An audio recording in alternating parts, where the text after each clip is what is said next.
Hello students, now we have to be continue our topic that is related to petroleum. Now we have studied about in detail, in last videos we have studied about coal, so now we have studied about petroleum. Petroleum और mineral oil is next major energy source of India after coal, यानी कि कोल के बाद अगर हम generally बात करें तो पेट्रोलियम का पेट्रोलियम आता है सबसे ज्यादा यूज होने वाले में. It provide fuel for heat and lighting, lubricants for the machinery and raw material for number of manufacturing industry. Petroleum refinery act as nodal industry for synthetic textile, यानी कि जो पेट्रोलियम में रिफाइनरी है एक तरह से उन्हें नोडल इंडस्ट्री के रूप में कहा जाता है, क्योंकि सिंथेटिक टेक्सटाइल है, फर्टिलाइजर है और भी बहुत सारी केमिकल इंडस्ट्री है जिसमें इसका यूज होता है. Most of the petroleum occurrences in India associated with anticycline and fall trap in the rocks formation of our territory is in region of folding domes it occur where it trapped into the crud fold. यानी कि यहाँ पर हम लोग जानेंगे कि mainly जो petroleum होता है वो कहाँ से हम प्राप्त करते हैं, कहाँ कहाँ पर पेट्रोलियम पाया जाता है. Petroleum is also found in fold trap between porous and non-porous rock. Gas being light usually occur above the oil. About 63%. देखिए ये पैराग्राफ मोस्ट इंपोर्टेंट है, कहाँ कहाँ पर पाया जाता है. About 63% India's petroleum production is from Mumbai high, यानी कि जो 63% है पेट्रोलियम का प्रोडक्शन अकेला मुंबई हाई करता है. और अगर हम बात करें मैप में, तो मैप में मुंबई हाई कहाँ पर है, मुंबई हाई मैं आपको दिखाना चाहूंगा. ये मुंबई है, तो मुंबई से अंदर की तरफ समुद्र के अंदर है ये मुंबई हाई, यहां से ये लगभग इधर की तरफ मुंबई हाई पड़ता है ये, जहां से हम लोग 63 यानी कि सबसे ज्यादा जो आज तेल की रिक्वायरमेंट पूरी की जाती है वो मुंबई हाई के द्वारा की जाती है. उसके बाद next is most important 18% from Gujarat, यानी कि 18% जो पेट्रोल है वो हमारा गुजरात से आता है.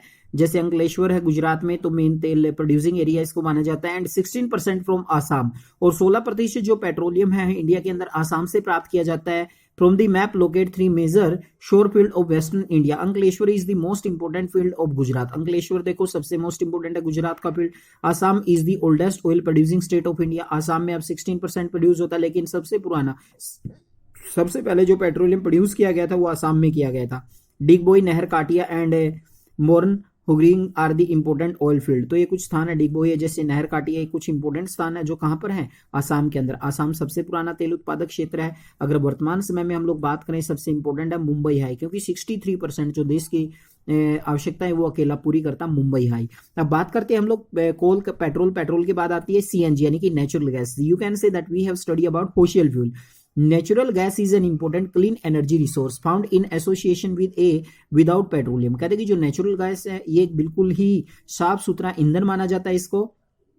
It is use as a source of energy as well as industrial raw material in the petrochemical industry. कहते हैं कि इसको हम लोग क्या है एनर्जी के सोर्स के रूप में भी यूज करते हैं और एक रॉ मटेरियल के रूप में भी यूज किया जाता है. इससे पेट्रोकेमिकल इंडस्ट्रीज के बारे में. Natural gas is considered an environment friendly fuel because its low carbon dioxide emissions and is therefore the fuel is present century. कहते हैं कि वर्तमान सेंचुरी का ईंधन माना जाता है. सीएनजी गैस को हम लोग ज्यादातर यूज करते हैं क्योंकि इसमें कार्बन डाइऑक्साइड कम पैदा होती है, यानी कि पर्यावरण के लिए भी बेनिफिट रहती है, पर्यावरण के लिए भी काफी लाभदायक रहती है इसमें. अब देखिए इसमें लार्ज रिजर्व कहाँ पाई जाती है, ये जो हमारे सीएनजी गैस है. Large reserve of natural gas have been discover in Krishna Godavari basin. Krishna Godavari जो बेसिन है वहां पर ज्यादातर मात्रा में पाई जाती है. Along the west coast the reserve of Mumbai high and allied field of the supplemented by the find in the gulf of Cambay, Andaman and Nicobar islands and some important area large reserve of natural gas. कहते हैं कि generally बात करें Krishna Godavari basin है, और इसके साथ साथ अगर हम बात करें गल्फ ऑफ कैम्बे की, अंडमान निकोबार आइलैंड की, तो कुछ इंपोर्टेंट